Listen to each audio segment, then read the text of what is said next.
Yung 20 pesos na bigas, nag-abono ng 13 pesos ang gobyerno upang sa ganon, masunod yung kahilingan o masunod yung pangarap ng Pangulo na 20 pesos lang ang dudukutin ng bawat Pilipino na bibili nung bigas na yon. Di ba ano sinabi ng ating Vice Presidente? Panghayop. Biruin mo po, saka o tanim ng ating mga kapwa Pilipino tapos masasabihan panghayop. Di ba? Ang saklap naman po nun, mga bossing. O, samantalang ang ating Vice Presidente, mga kababayan, tingnan nyo naman po, pabalik-balik. Simula po nang nakulong ang dating Pangulong Duterte o simula po nung siya ay naupo bilang Vice Presidente. Pakisabi nga po sa akin, ano na po yung naging proyekto ng Vice Presidente. Gusto ko lang po marinig. No? Habang ang ating Pangulo po, patuloy ang pagtatrabaho, patuloy ang paghanap, ang paggawa ng solusyon para magkaroon ng 20 pesos na bigas at para hindi baratin yung ating mga kapwa Pilipino na magsasaka. O, nagpatayo ng mga rice processing. Para nga naman daw, yun yung una nating topic. Para nga naman daw, hindi nababaratin yung kanilang palay na basa. O,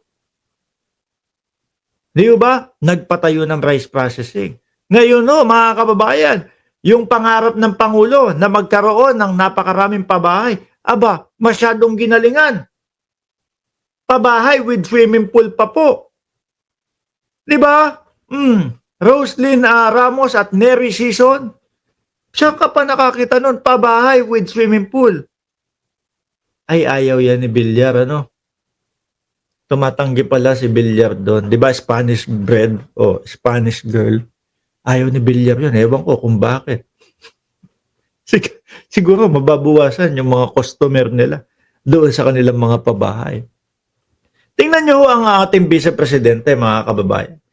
Ang Pangulo, focus lang po doon sa kailangan mga ma-achieve o maibigay sa mga kapwa natin Pilipino, like pabahay, yung mga daan. Actually nga ho, mga bossing yung Davao po hindi ho hinuhuli ng ating Pangulo. Naalala nyo po ba yung unang gabi, unang araw ng mautog nila doon sa Davao? No. Kinabukasan po, inauguration nung mga kalsada na pinaayos ng gobyerno, andun po ang Pangulo. Hindi naman po pwedeng sabihin, nagmautog kasi kagabi. O kaya ngayon, ayan, si Bongbong Marcos may inauguration na ng kalsada. Meron ng mga patubig, pag-aayos ng tubig o naayos na tubig. Meron ng pagbibigay ng titulo. Hindi lang naman po overnight ang ano niyan ang diskarte niyan Hindi lang naman po overnight na gagawin ng Pangulo yun. Panigurado ho, mga kababayan, 1 taon nang tinatrabaho at yung inauguration natapat po. O baka alam na mga Duterte, naku, bukas may inauguration dito si Bongbong Marcos. Mapapabilib na naman yung mga taga Davao, no? Magmautog tayo bago yung inauguration na yun. O di po ba? Pabahay ni Digong naging man-made forest na. O, sabi ni Joel Depano, kinig-kinig lang muna ako, bossing. O, busy. Sige, diyan ka lang, makinig ka lang. Huwag mo lang kalimutan pindutin yung like button. Tingnan nyo to, mga bossing. BP Sara Duterte arrives in Amsterdam, proceeds to The Hague. O, di ba? Ano po ginawa doon, mga kababayan? Sabi, nagtatrabaho siya. Pero parang ang hirap naman po magtrabaho nun. No?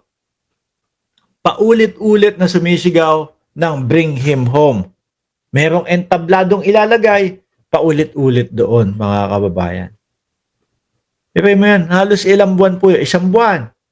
Robin Padilla, ganon din po. O, yung mga DDS, nagagalit dati kay Chis Escudero kasi hawak-hawak daw po yung wine. Si Robin Padilla, nakaganon hawak yung bag ng Vice Presidente. O,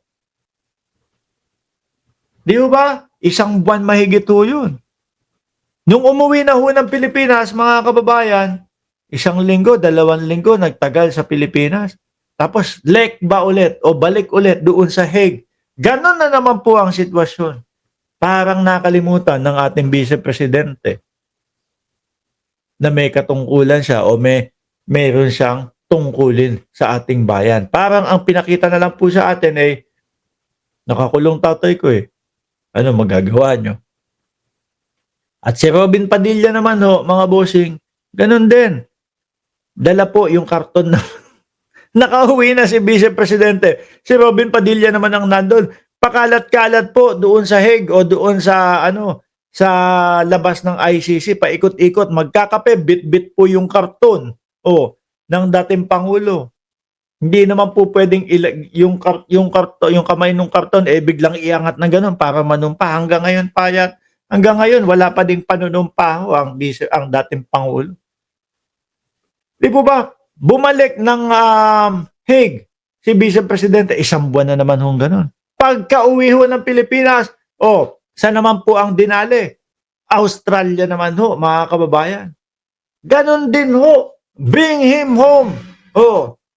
Tingin ko ho, mga boss chief mo, sir, ang ating Vice Presidente, ang magiging kumbaga pinaka plataforma de gobyerno ho, mga kababayan, lalo na sa 2028, bring him home. No? Sinasamantala nila na habang nakakulong ang kanyang tatay, baka maawa po ang mamamayang Pilipino.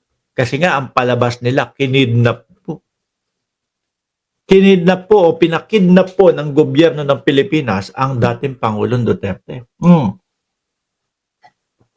Ito naman. Sara Duterte in Qatar for OFW events ahead of birthday weekends in Netherlands. Panay pa ulit-ulit na lang po ganun. Samantalang ang gobyerno, tuloy pa din po sa trabaho. Di po ba? Problemado tayo doon sa 20 pesos na bigas. O sige, gawan na natin ng paraan yan. Nakapokus sa trabaho. Ang Vice Presidente, pajikot-jikot na lang po, paikot-ikot na lang po, mga bossing. Hague, Netherlands, no? Hague, Netherlands. O ngayon, Qatar, tapos Australia. Saan naman po kaya ang susunod? Tila nawala na po sa picture, sa pagtatrabaho sa gobyerno, ang ating Vice Presidente. At ang inuuna na lang po yung bring him home, bring him home. Di ba? Kiss muna? Si Kiss muna nandiyan na at si Boss Addictus Rex. Napasyal ako doon kagabi sa live ni Attorney Claire Nandun ka, nakita ko. Shout out sa inyo ha. Ayan. Di ba mga bossing? Puna ng puna ang Vice Presidente sa mga trabaho ng ating Pangulo. Pero wala naman po tayong nahihita sa ating Vice Presidente. Di po ba? O sabihin na natin, sige, wag ka na muna magtrabaho. Ano na lang, paliwanag mo na lang saan nanggaling o saan napunta yung confidential funds. Yun na lang. Okay na kami. No? Kasi sa totoo lang, hindi na nga nakakatulong. Di ba, Kasebyo TV? Hindi na nga nakakatulong. Pero, sobra pang makapuna.